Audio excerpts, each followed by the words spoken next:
السلام علیکم ورحمۃ اللہ وبرکاتہ نحمده ونصلی علی رسوله الکریم اما بعد محترم حاضرین، بزرگ و دوستوں اور میرے عزیز ساتھیوں،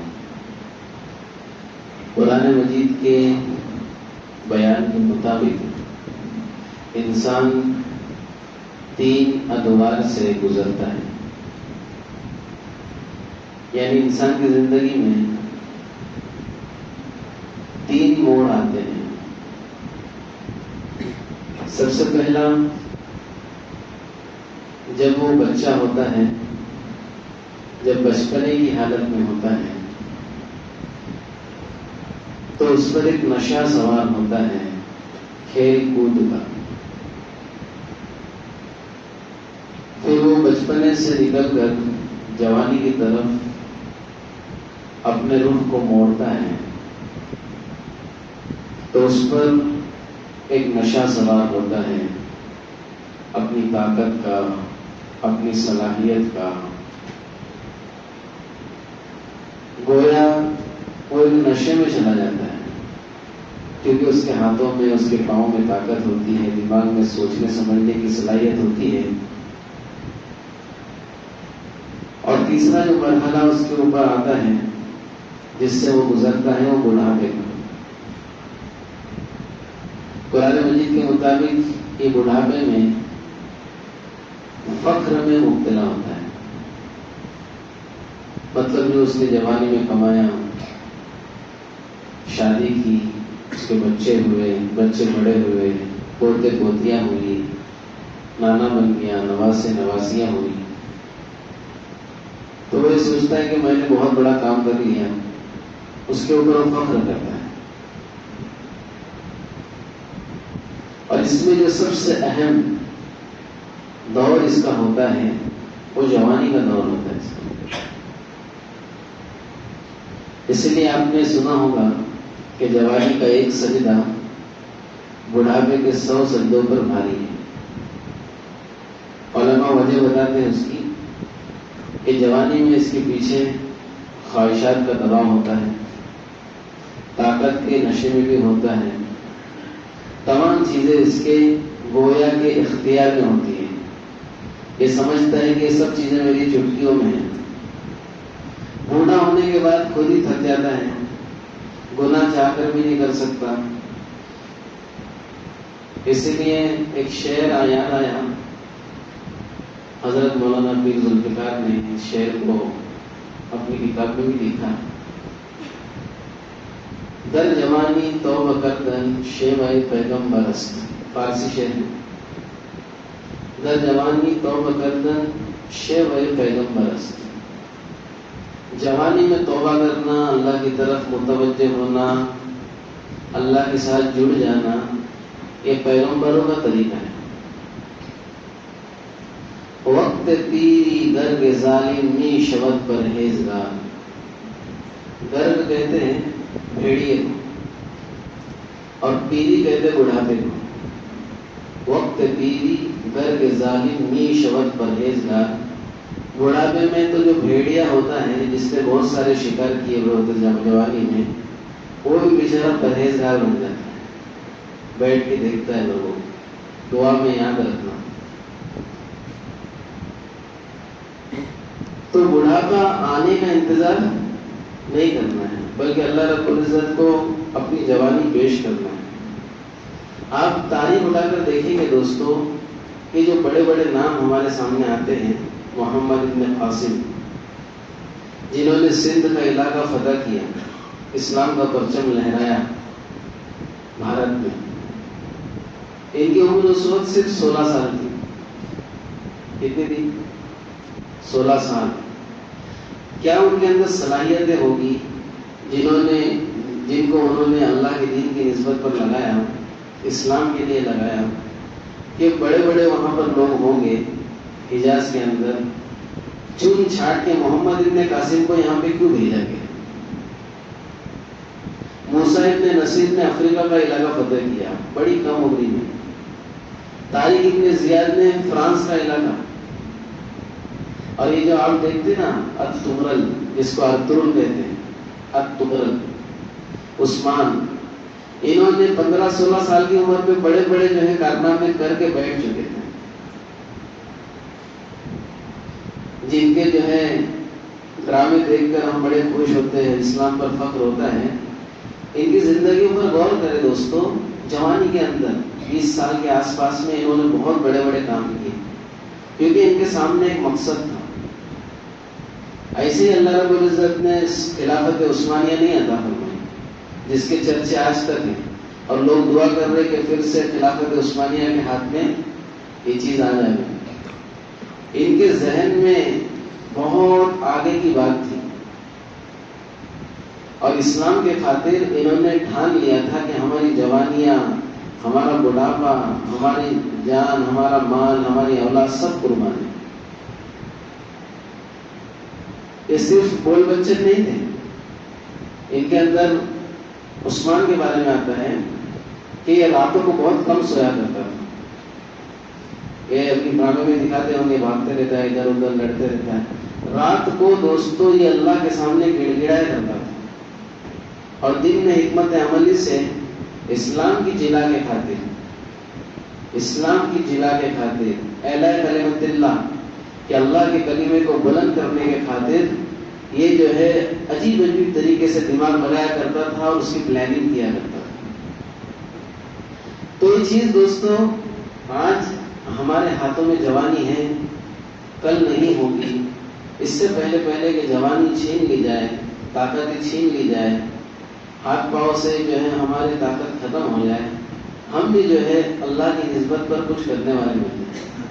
لیکن اللہ کی نسبت پر وہی کچھ کر پاتا ہے جو سب سے پہلے اپنی زندگی کے اندر سچی پکی توبہ کے ذریعے سدھار لاتا ہے۔ اس لیے سب سے پہلا ہمارا کام، آگے بہت سارے کام ہیں، بولا ہم بھی جہاز سے ارطغرل بن جائیں گے، عثمان بن جائیں گے، سب سے پہلے جو ہم کو چیز ختم کرنی ہے وہ ہمارے نفس کے تقاضوں کو ختم کرنا ہے، سچی پکی توبہ۔ ایک بڑے محدث، نام ذہن میں نہیں آ رہا، ان کا درس چلا کرتا تھا، اور مختلف قسم کے طالب علم اس درس میں شریک ہوا کرتے تھے حدیث سننے کے لیے۔ ایک طالب علم روزانہ اپنے گھر سے آتا تھا، درس سنتا تھا اور جاتا تھا، تو اس راستے کے اندر ایک عورت اس طالب علم کو دیکھتی ہے، اور وہ طالب علم بڑا خوبصورت ہوا کرتا ہے، تو اس عورت کی نیت اس پر خراب ہو جاتی ہے۔ یہ بھی دوائی دل کے اندر پھر ذوالفقار نے واقعہ نقل کیا ہے، اور بہت بڑے محدث سے ان کا نام بھی ذکر کیا ہے، میرے ذہن سے نکل گیا۔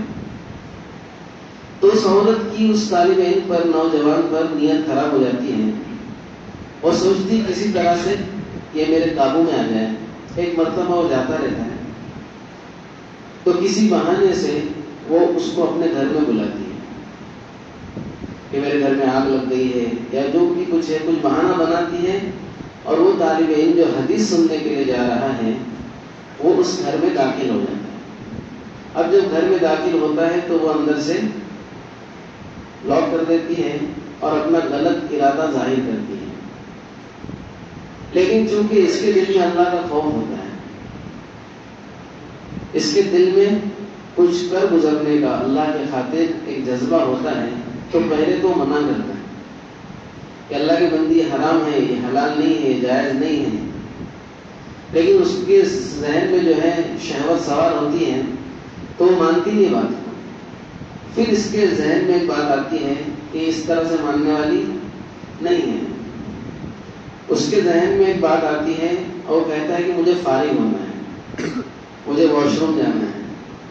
اس زمانے کے اندر جو بیت الخلا ہوا کرتے تھے ہماری طرح نہیں ہوا کرتے تھے، بلکہ بیٹھنے کے لیے جگہ ہوتی تھی اور گہرائی کے اندر ٹوکریاں رکھی جاتی تھی۔ ٹوکری جو ہوتی ہے ہماری پھلوں کی ٹوکری، وہ ٹوکری رکھی ہوتی تھی، جو بھی آدمی گندگی کرتا وہ ٹوکری میں جاتا اور پھر بھنگی آ کر کے اس ٹوکری کو اٹھا کر پھینک دیا کرتے تھے۔ ایسے پائپ لائن نہیں تھے ہمارے جیسے اس زمانے میں، تو وہ فارغ ہونے کے لیے نہیں گیا، بلکہ اس نے دماغ لڑایا جیسے آدمی ہم سب گناہ کرنے کے لیے دماغ لگاتے ہیں، اس نے گناہ سے بچنے کے لیے دماغ لگایا. اندر گیا اور جتنا جو گندگی تھی اپنے بدن پہ ملنے لگا. پورے بدن پر اس نے گندگی ملی کہ میں حرام سے بچ جاؤں، اللہ کی ناراضگی سے بچ جاؤں. اور جب باہر آیا تو وہ جو عورت تھی اس کا تو ایڑ بھاگ گیا دیکھ کے. بولے یہ کیا ہے؟ بدبو آ رہی ہے. اس نے فوراً دروازہ کھولی، بول جائے ادھر سے. اب اس کی جان میں جان آئی کہ اللہ نے مجھے بچا دیا. اب جا کر کنویں پر جا کر اس نے اپنے آپ کو دھویا، کپڑے دھوئے اور رونے لگا. خوب رویا، خوب رویا. اللہ کا شکر بھی ادا کیا، اللہ تو نے مجھے بچا دیا. اور پھر تمام چیزوں سے فارغ ہو کر درس میں پہنچا اور پیچھے بیٹھا. اچانک میں جو محدث تھے، حدیث پڑھا رہے تھے، انہوں نے کہا کہ کس نے خوشبو لگائی ہے؟ تو کبھی کبھی ہم کسی چیز کو الٹا کر کے بولتے نا، تو اس کو لگا کہ شاید میرے جسم سے بدبو آ رہی ہے اور بدبو جو ہے پسندیدہ نہیں ہے، اس لیے استاد شاید ناراض ہو گئے. تو وہاں سے کہے کس نے خوشبو لگائی ہے؟ تو ڈرتے ڈرتے اس نے کہا استاد مجھے معاف کر دیجئے، میں ذرا گندگی لگ گئی تھی جسم میں. بولے ادھر آؤ، گندگی میں خوشبو آتی ہے؟ نہیں. کون سی خوشبو لگائی؟ اب پوری درسگاہ خوشبو سے معطر ہو گئی بغیر عطر کے. اس نے عطر نہیں لگایا تھا، کیا لگایا تھا ہم کو پتا ہے، لیکن اللہ رب العزت نے اسے انعام دیا. اس کے جسم سے مرتے دم تک خوشبو آیا کرتی. اس نے استاد کو یہ واقعہ سنایا اور پھر جو ہے انہوں نے کہا کہ میں کوئی تانا نہیں دے رہا کہ بدبو کو خوشبو بول رہا ہوں، واقعی خوشبو آ رہی تمہارے جسم سے، اور ایسی خوشبو ہم نے کبھی نہیں سنی. تو یہ دوستوں، جوانی کے اندر اللہ تبارک و تعالیٰ کے احکامات کو پورا کرنے کا بدلہ اور جوانی میں گناہوں سے بچنے کا یہ بدلہ ہے. آدمی جوانی کے چکر میں تکبر میں آ جاتا ہے کہ میں جو چاہے کر سکتا ہوں، میں جو چاہے، ہے نا. یہ جو چاہے والا مسئلہ دوستوں ہم غور کریں اللہ کی قدرت پر. کئی ایسے جوان ہیں کہ اللہ رب العزت کا ایک حکم چلتا ہے اور لقوے کا شکار ہو جاتے ہیں، اپنی جگہ سے نہیں ہل سکتے، بات بھی نہیں کر پاتے ہیں. بہت سارے لوگ، بہت ساروں کو ہم نے دیکھا اپنی جوانی کے اندر عجیب عجیب ظلم ڈھائے، آج بستروں پر پڑے ہوئے، منہ ٹیڑھا ہو چکا ہے. کسی کا بھی ہو سکتا ہے، نیکوکاروں کا بھی ہو سکتا ہے. لیکن بتانے کا مقصد یہ ہے کہ ہم اپنی جوانی کے زوم میں آ کر، تکبر میں آ کر اللہ کو ناراض کرنے والے کام نہ کریں، بلکہ ایمان والے کے بچے، ایمان والے کے نوجوانوں میں جذبہ ہونا چاہیے کہ اللہ رب العزت مجھ سے کوئی کام لے لے، اور اللہ ایسے کام نہیں لیتا. اپنے آپ کو اس ترتیب پر لانے کی ہم کیا کریں؟ فکر کریں.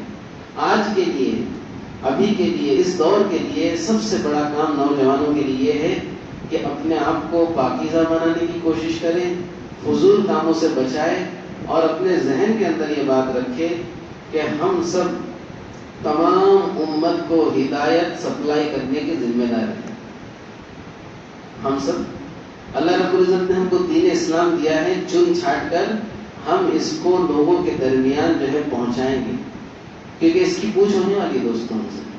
لیکن ہم ہی ٹھکانے میں نہیں رہیں گے تو کیا پوچھ ہوں گی اس کے بارے میں؟ پھر تو الگ الگ چیزوں کے بارے میں پوچھ میں ہم اٹک جائیں گے. اس لیے اس بات کی فکر کریں، نوجوان، بوڑھے، بچے، تمام اس بات کی فکر کریں کہ کس طرح سے ہم جس حال میں ہیں اس حال میں اللہ ہم کو قبول کر لے، اور اپنے نسلوں کو بھی فکر کریں. ہماری زندگی نکل گئی، ہم اپنے نسلوں کی فکر کریں. جو زندگی گزر گئی توبہ کریں اس کو، کیونکہ اب وہ وقت تو واپس لوٹ کر آنے والا نہیں ہے. توبہ کریں، سچی پکی توبہ کریں، اور اپنے نسلوں کو اللہ کے دین کی جلا کے لیے، اعلاء کلمت اللہ کے لیے ہم جو ہے وقف کرنے کی کوشش کریں. باہر آپ تھوڑے مسائل سمجھیں. روزے میں جو چیزیں کرنا پسندیدہ ہیں اس کو سمجھیں. سب سے پہلے تو سحری میں تاخیر کرنا. ایک چیز سنت یہ ہے کہ سحری کرنا. اللہ کے نبی صلی اللہ علیہ وسلم نے ارشاد فرمایا، میری امت اور یہود و نصارہ کے روزوں میں فرق ہے کہ میری امت سحری کر کے روزہ رکھتی ہے اور وہ سحری نہیں کرتے. تو معلوم ہوا دوستوں بہت سارے لوگ سستی کی وجہ سے کیا سحری کرنا، رات میں کھانا کھا لیے، ٹھیک ہے رات میں کھانا تو صبح کم سے کم ایک کھجور اور پانی سحری کی نیت سے کر لو تو انشاءاللہ اس میں بھی ثواب ملے گا۔ تو سحری کرنا یہ سنت، اور سحری میں تاخیر کرنا یہ بھی سنت، لیکن اتنی تاخیر نہ ہو جائے کہ اذان ہو جائے۔ تاخیر سے مراد یہ ہے کہ رات کے آخری حصے میں ہم سحری کریں، لیکن اتنی تاخیر نہ ہو کہ شک ہونے لگے کہ میں نے وقت کے اندر کیا کہ وقت کے باہر کیا۔ اسی طرح دوسری سنت یہ ہے کہ افطار میں جلدی کرنا، لیکن ایک شرط کے ساتھ وقت ہونے پر جلدی کرنا۔ وقت نہیں ہوا جلدی کر رہے 2-3 منٹ کے لیے یا کچھ سیکنڈوں کے لیے پہلے ہی روزہ کھول دی، ایسا نہیں ہے۔ احتیاطاً غروب ہونے کے 2 سے 3 منٹ بعد افطاری کرنا چاہیے۔ غروب ہو جائے اس کے 2 سے 3 منٹ کے بعد افطاری کریں۔